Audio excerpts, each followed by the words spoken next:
Director of National Intelligence Tulsi Gabbard joined the White House press briefing this afternoon and spoke about the latest allegations against former President Barack Obama and his administration over the 2016 Russia investigation. Our Ed O'Keefe asked her if the former president should be charged with treason. But as I've said previously, when you look at the intent behind creating a fake manufactured intelligence document that directly contradicts multiple assessments that were created by the intelligence community, the expressed intent and what followed afterward can only be described as a years-long coup and a treasonous conspiracy against the American people, our republic, and an attempt to undermine President Trump's administration.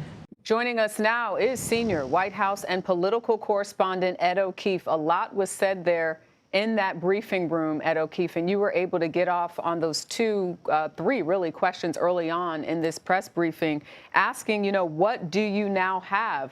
What are the American people to make of the revelations that the Director of National Intelligence, Tulsi Gabbard, is now saying in terms of the American people being misled?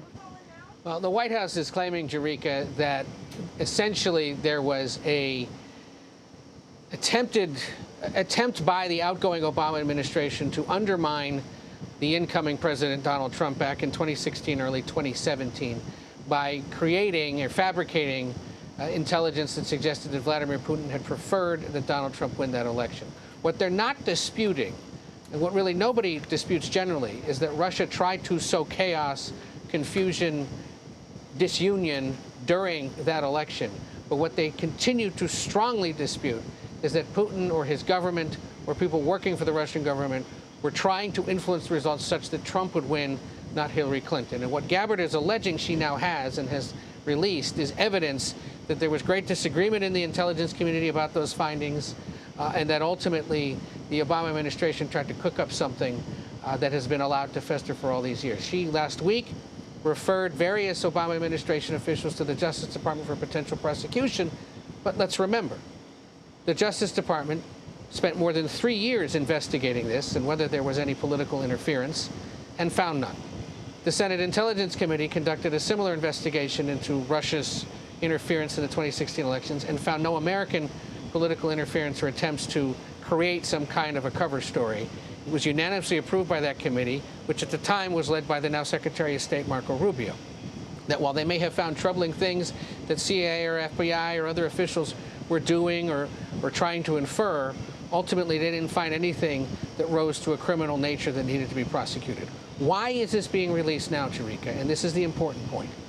It's because for the last 2 weeks, Washington, particularly the Republicans who control Congress and this White House, have been focused on the Jeffrey Epstein case, which they understand is not great politics for them, but that literally led Congress to have to shut down early because they couldn't agree on how to take up that issue, and is now leading to the Justice Department essentially reopening this or attempting to, or maybe forced to by federal judges based on some rulings today, which means that issue is now going to be out in the public sphere and in courts for several more weeks at least, which raises questions about the president's associations with Epstein and whether he did something wrong. There's been no proof of that, no allegation made in court, but bad politics. So change the subject, try to divert attention. This has been done before in other cases. It's being done again now. Will it work, Ed? Good question, Jerika. And, it certainly will work to refocus the president's base, because they often will sort of follow what it is the White House is focused on. And we'll see whether those same Republicans who are pushing for more disclosure in the Epstein matter and want the Justice Department to release everything, seize on this as well and try to use official congressional means to keep this going.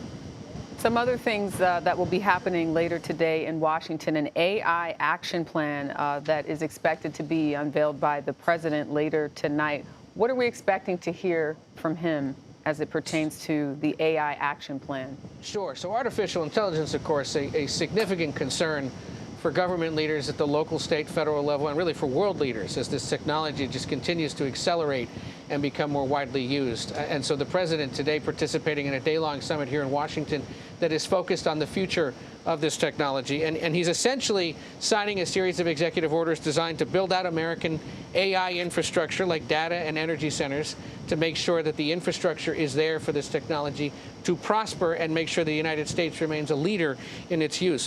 One of the notable goals of this action plan, we should point out, is to make sure that AI systems are, quote, free from theological bias and aren't used to pursue social agendas. And the president is going to order in these executive orders that government agencies will only be allowed to contract with private companies whose AI tools are, quote, free from top-down ideological bias. So in essence, focusing on the content or the potential output of the technology, in addition to putting in place the infrastructure for it to prosper. It's another sign of the administration's push to end or to focus on diversity, equity, inclusion programs and try to shut them down. And notable that it now extends to the ongoing growth of artificial intelligence. And Ed, before you go, I would like to ask you about the president boasting about the trade-related moves recently. You talk about Indonesia, Philippines, and then we're learning about this tariff with Japan, 15%. What exactly does this mean in terms of the president saying it's going to open up markets? And who really benefits the most from all of this? We don't know yet because we haven't seen all the details. And boasting is an interesting and probably prudent way to put it, because he can say on his Truth Social account, we've got a deal. Unless we see pen and paper signed by both governments, it's not official quite yet. But what he's saying the deal includes is 15% tariffs on imported goods from Japan, down from the 25% that earlier this month he had suggested they would face.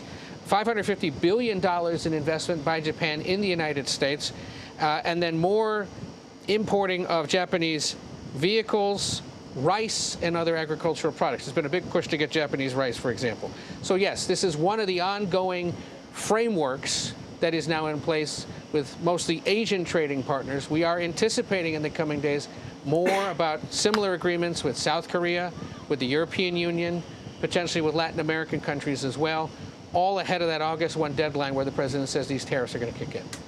All right, and the fifth largest trading partner for us, Japan. Ed O'Keefe, thank you so much.